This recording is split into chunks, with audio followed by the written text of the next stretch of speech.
Okay, hey everybody. I've asked Brock to help me make a video just to share with you what I've learned in the last 24 hours trying to make the face mask. Just to maybe help you from avoid some of the mistakes I've made, make things better. The first thing you've got to think about is your pattern. I have downloaded the pattern from Phoebe Putman Health Center in Albany. I figure people from South Georgia, small town, know how to do things right. So I'm going with Phoebe Putman's model. You next need to select a fabric. Now, Brock, what did I tell you the most important thing about the fabric has to be? Brock's not answering.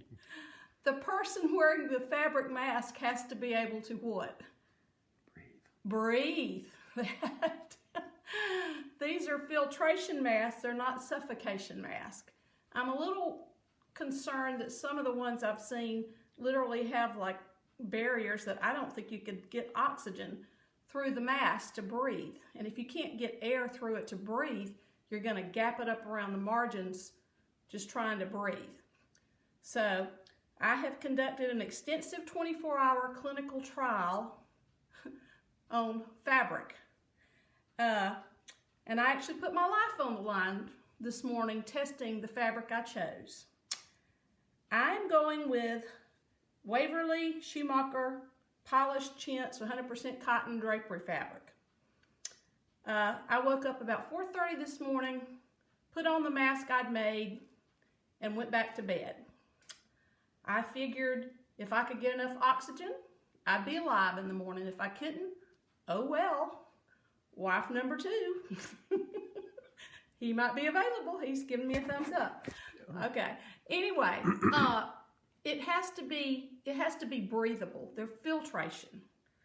So based on that, 2 layers of a polished chintz 100% cotton drapery fabric for me worked very well. I went to bed with one at 4:30, and when Brock woke up at 7, breakfast was already well on its way, so we survived. Much to his delight, I'm sure. Anyway, I see some discussion about using 4 layers of fabric and like using t-shirt fabric. Well, the problem with t-shirt fabric, in my opinion, is it's very flexible and porous. And so I'm going to just demonstrate to you how I have done my clinical trial on the pore size, since, you know, I can't go through CDC or anything else. And I'd like to point out also, I have not been to Georgia Tech or MIT or UTI. I've had a UTI, but I never went there. But anyway, this represents 4 layers of a t-shirt fabric. And in my little feeble way, this straight pin is going to represent a virus particle trying to go through the pores, the tightness of the weave. Brock, can you get it? All right, can you see what I'm doing? Basically, no effort. I'm going straight through all the little flexible holes in that t-shirt fabric, 4 layers thick. Okay? This is a piece of 2-layer thick drapery fabric. Can you see what's happening?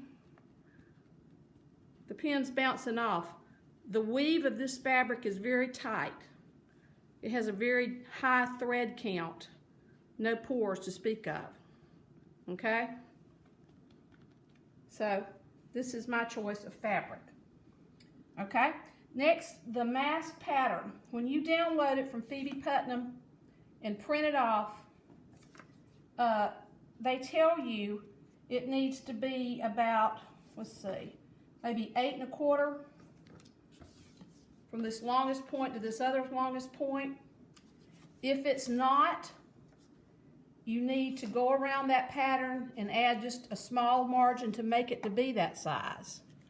Now, I've made some masks that were 7 3/4, which is a little bit less than what they recommend. That would work well on a small lady, but I've also got one here that represents a large mask. I kind of like this one. It's a full 8 1/2 inches from these longest 2 points. So it's very simple. this pattern is very forgiving. This is not like making a men's tailored suit or anything. So just go around it and sketch out with your pen, let's say a half an inch. If you need to add a full inch, you go a half an inch all the way around, okay? And use that. Then cut that out, transfer it to a piece of cardboard, and this is your pattern. Now, you need to mark it when you've got this. This is not perfectly symmetrical, as you can see. One side's for the elastic, is what they use. I use ties, but anyway, elastic. The other side is for the center seam, which would run down the center of your face, where your nose is, okay? It is symmetrical, as in top and bottom. There is no top and bottom, it's the same. But it's this dimension, it's not symmetrical. So, they recommend you do one 8.19 inches. Honestly, you've got some latitude. Like I said, it's very forgiving. I like this one. It's almost 8.5 inches. Okay, for a child, of course, you would come down. If you want to make one for a child, come on down. And there's children that are immune compromised that need to go out in public for various things. This would be a good project. Okay, for each mask made, you need to lay it on your fabric, cut out 4 panels that look like this. I didn't have any elastic, so I made ties. Frankly, I decided I like the ties better. Each tie of the 4 that's required for one mask is 1.5 inch wide strip of fabric and 24 inches long. I do not even finish off the ends because this fabric does not ravel. It's just a really good quality fabric. So whenever the person gets it, if they don't like the length of the ties and they want to trim them off, they can tie them in a bow or a knot or whatever and then trim off the excess. I think it's better to leave excess and let them custom fit it. And let me just go back before I continue and make a statement about where to get this kind of fabric. This fabric is from the old days when Waverly and Schumacher used to make really high quality cotton fabrics in this country. A lot of stuff you get now at Walmart says Waverly, but I think it's a lower quality. So if you can find your mama or your grandmama that's got some of this chintz left over from a dust ruffle or a valance or something, it would probably work great. It can be a number of years old. It's probably in her closet. A lot of women have this stuff left over. A lot of women are fabric hoarders. We know who we are. So call somebody and ask them. They'd probably just be delighted to give it to you. See it go to a good purpose. Okay, now that you've got your panels, 4 panels like this cut out, you want to match them up. When you've got them laying there, there's a right way and a wrong way. Obviously, that fits and that doesn't. So you just try and error, okay? You got a 50-50 chance of getting it right. So we've got it right. We put our 2 panels together, face to face. Now, Phoebe Putman's diagram recommended either a 1/2 inch or 5/8 inch seam for a smaller mask or 1/2 inch regular. I've gone to using a 3/8 inch. I don't think you need that much of a seam. 3/8 inch, I would use a very small stitch and I would double stitch it. Be sure you've got good strong thread. Before I move on, let me add one more thing about this fabric. You don't want water resistant as in plastic because the person wearing the mask couldn't breathe it. But it would be good to be water repellent because we're talking about aerosol mist. Well, how can we tell if it's water repellent? Well, I don't know. Why don't we put some water on it? So here's a little sample piece. Brock, can you get it? Can you see what's happening? This stuff does not have a plastic coating, but it's been treated with some kind of repellent. You see the water beating up, generally running. Now, I'm not saying it can't soak through. It probably can, but it generally is more water repellent than some other, like for instance, a pillowcase. Because these fabrics were meant to cover chairs and make ruffles and valances, so that's what I would go with. Let me back up one more time too.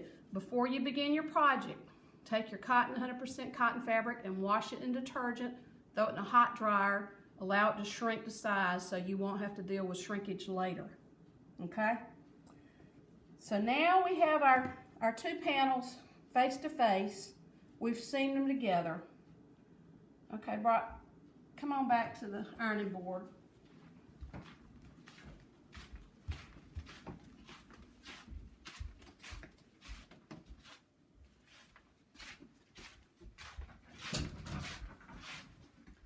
Okay, on the ironing board, you don't need to press the whole seam open, but I would press the end parts just so it'll lay down better, like that. If you can see this. These are just old basic sewing techniques.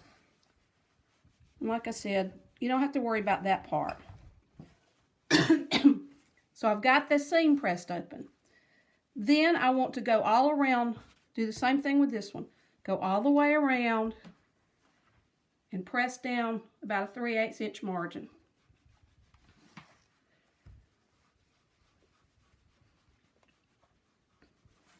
Just continue all the way around. Excuse me. Okay.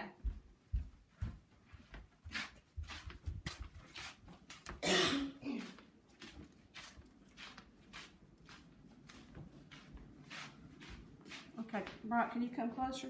Once I've got my panels done, like I just finished up, I want to put them face to face. But before I do that, I find it easier to attach there's 4 straps.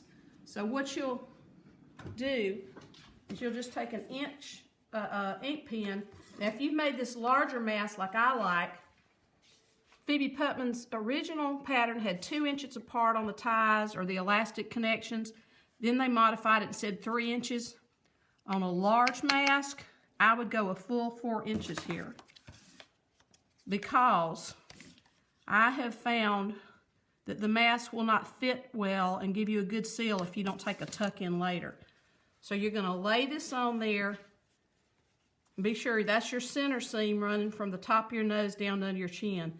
So you're going to lay your pattern on there, and you're going to make pin marks where you want your 4 ties there, corresponding to those 4 inches apart.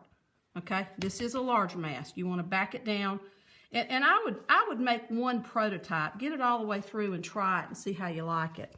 But anyway, 4 inches apart. So once you've marked that place, then you'll go to the sewing machine on this one panel. You'll lay your tie on that mark. Run it through your machine. I do it 2 or 3 times just to be sure you got it down tight. And do the same thing. As you can see, the tie's extending out. Don't do it into the mask. Be sure it's hanging out, and watch these ties when you're sewing. So you've got 4 ties attached to there. After you've completed that, then you're going to attach the front and the back of the mask. Okay? Let's see, this one's, and I've gone around and ironed it to make it a little bit easier. So I match up. Remember I said the top and the bottom are identical. It doesn't matter.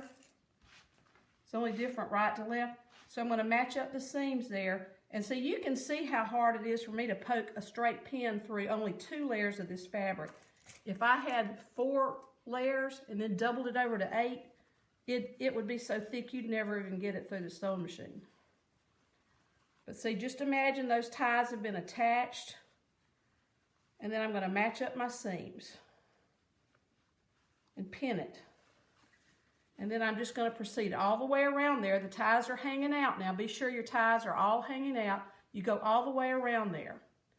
Now, then you simply go to the sewing machine. Now, people used to, or a lot of people will sew over pins.